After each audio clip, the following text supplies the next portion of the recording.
Chapter 23 Home Alive. The three town leaders, Mary, Ben, and Wilmer, were not pleased to learn that Lena and Dune had gone out into the wilderness and needed to be rescued. At a time like this, Ben Barlow remarked sourly, wandering off on some crack-brained adventure and getting yourself kidnapped was a truly unhelpful thing to do. In fact, he said, it was almost criminal, in the circumstances, and when the two troublemakers were brought home, they should be given an appropriate punishment. Nevertheless, everyone agreed that the children would have to be found. So Mary and Ben conferred with Mrs. Murdo about how it should be done. They decided to take one of the smaller, lighter of the town's wagons, one that could be drawn by a younger, speedier ox. Mary would drive the wagon. Dune's father insisted on going, even though Dr. Hester had told him the cut in his hand was infected, and he'd have to have his bandage changed and the wound cleaned at least twice a day. Because of that, and in case Dune or Lena needed medical care, the doctor would of course go on the journey too. At the last minute, Lizzie, to her delight, was asked to come along, because she was the person from Ember who had most recently been up in that direction. They would leave first thing in the morning, and they would take food and shelter and blankets with them, along with fire-making materials. Dr. Hester packed a bag of first aid supplies, bandages, ointments, and splints. When morning came, they set out, only Lizzie feeling the least bit cheerful. The morning was cold but clear, and the ground less soft than it had been before, which made for easier travel. Lizzie stood in the wagon bed right behind Mary, who held the reins, and kept her informed about which way to go. "We went up on this side of the squash field," she said, "and then up the hill in that direction. And when you get to the top of the hill, you'll probably see one of the red flags that Kenny put down. After that, you'll have to—" "Thank you, Lizzie," Mary said. "No need to tell me the whole trip at once. Just say something now and then to keep us on the right track."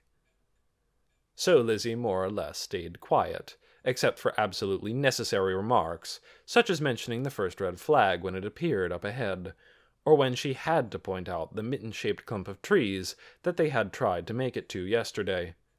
She went back to the thoughts she'd had before, the pictures in her mind of how, when they found Dune, she would run to him and discover that he was hurt and be the one to know what to do, and he would realize how really special she was, and... The ox trudged on, and the wagon bumped along after it, over stony ground and clumps of grass, up hill and down, always heading northeast toward the mountains.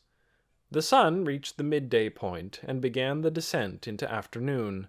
Lizzie sat down in the back of the wagon. She brushed her hair. She'd brought her hairbrush with her, along with 2 spare ribbons and 3 scarves. And then, feeling sleepy, she rested her arms on her raised knees and put her head down on them. This was pleasant, because again she'd rubbed her wrists with lavender, and she was drifting off to a dreamy doze when Dune's father gave a sudden shout. "Look!" he cried. "Someone's out there!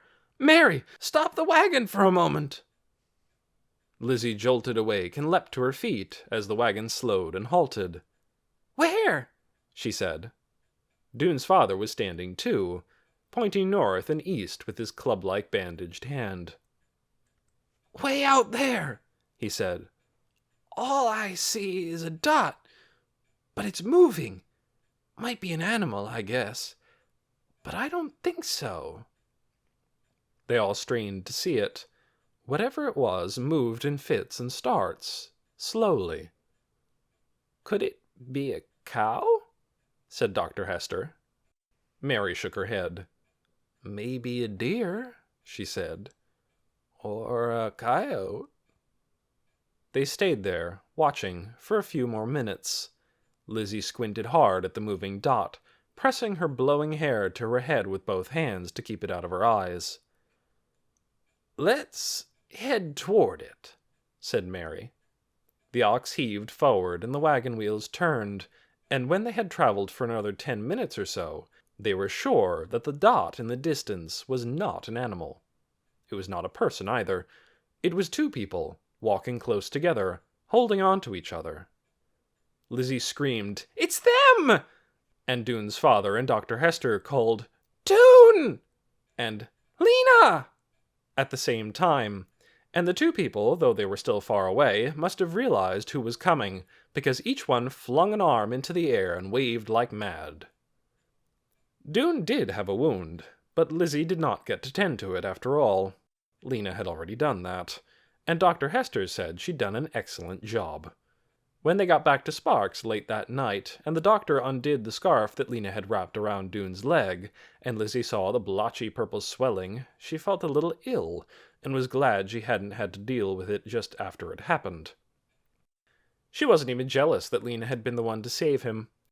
She'd sort of forgotten about all those rescuing visions as soon as she'd seen the two of them limping toward the wagon, weary and lame and smudged with dirt. They were both her friends, and she was glad they'd come home alive.